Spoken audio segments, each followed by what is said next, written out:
विलांगिनी माता से नौरोजी प्रार्थना का 8वां दिन।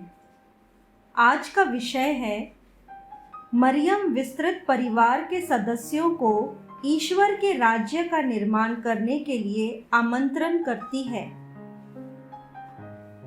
मरियम ईश्वर के राज्य को ध्यान में रखते हुए अपने विश्वास को आनंद के साथ जीने और साझा करने के द्वारा यीशु को संसार में ले आई।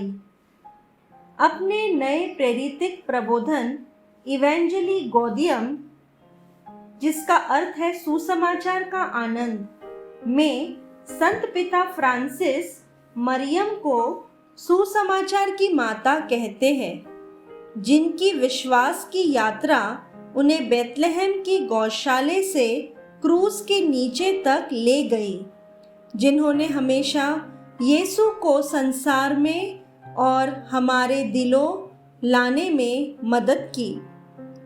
हमारी धन्य माता सुसमाचार प्रचार की एक महान अभिकर्ता थी और ईश्वर के राज्य के निर्माण की भी एक अभिकर्ता थी।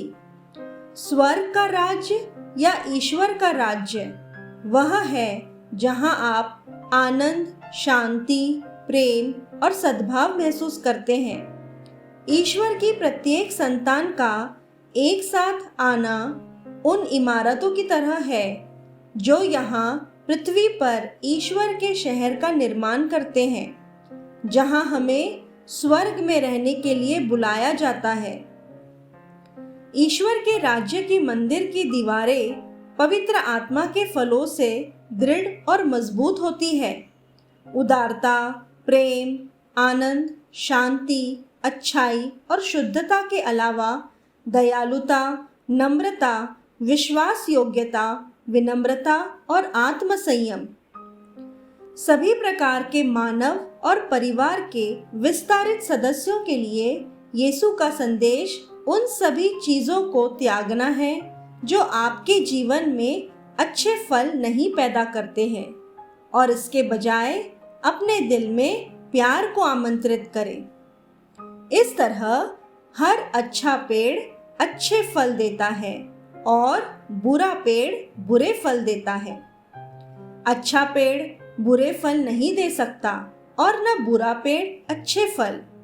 जो पेड़ अच्छा फल नहीं देता उसे काटा और आग में झोंक दिया जाता है, इसलिए उनके फलों से तुम उन्हें पहचान जाओगे। हालांकि ऐसी कई इमारतें हो सकती है जिनका उपयोग उत्पादन या इकट्ठा करने या प्रदान करने के लिए अलग अलग उद्देश्य है। शहर को उज्जवल और प्रभावी ढंग से चलाने के लिए प्रत्येक इमारत आवश्यक है। विस्तारित परिवार के सदस्य इसी तरह परिवार के लिए गढ़ वाली दीवारों के रूप में कार्य करते हैं। पवित्र आत्मा की शक्ति से ईश्वर के शहर में वह सब कुछ है जिसकी आपको कभी आवश्यकता होगी। यह प्रेम द्वारा संचालित है, यह शांति द्वारा शासित है और यह उन सभी का स्वागत करता है जो ईश्वर के राज्य में आनंदित हृदय से रहना चाहते हैं। क्रिस्त के शरीर की तरह जिसे हम बनाते हैं, ईश्वर का शहर पृथ्वी पर स्वर्ग का प्रकटीकरण है। ऐसी ही एक अभिव्यक्ति है विस्तारित परिवार के सदस्य, जिन्हें घरेलू कलीसिया को मजबूत करने के लिए समान रूप से आमंत्रित किया जाता है, लेकिन कभी कभी वे बाधा के रूप में कार्य करते हैं और परिवार के भीतर प्यार के प्रवाह को अवरुद्ध करते हैं, जैसा कि हम इस विषय पर चिंतन करते हैं। मरियम और यूसुफ विस्तारित परिवार के सदस्यों को ईश्वर के राज्य का निर्माण करने के लिए बुलाते हैं। हम प्रार्थना करते हैं कि वे सुसमाचार प्रचार के माध्यम बने और पुलों का निर्माण करें और बाधाओं को तोड़े। प्रार्थना। हे नए सुसमाचार प्रचार के सितारे, हमें गरीबों के प्रति प्रेम, सहभागिता, सेवा, उत्साही और उदार विश्वास, न्याय, और प्रेम की उज्जवल गवाही देने में मदद कर, ताकि सुसमाचार का आनंद पृथ्वी के छोर तक पहुंच सके, यहाँ तक कि हमारे संसार के किनारों को भी रोशन कर सके। क्षमा पृथ्वी पर ईश्वर के स्वर्ग राज्य का निर्माण करने का पहला कदम है।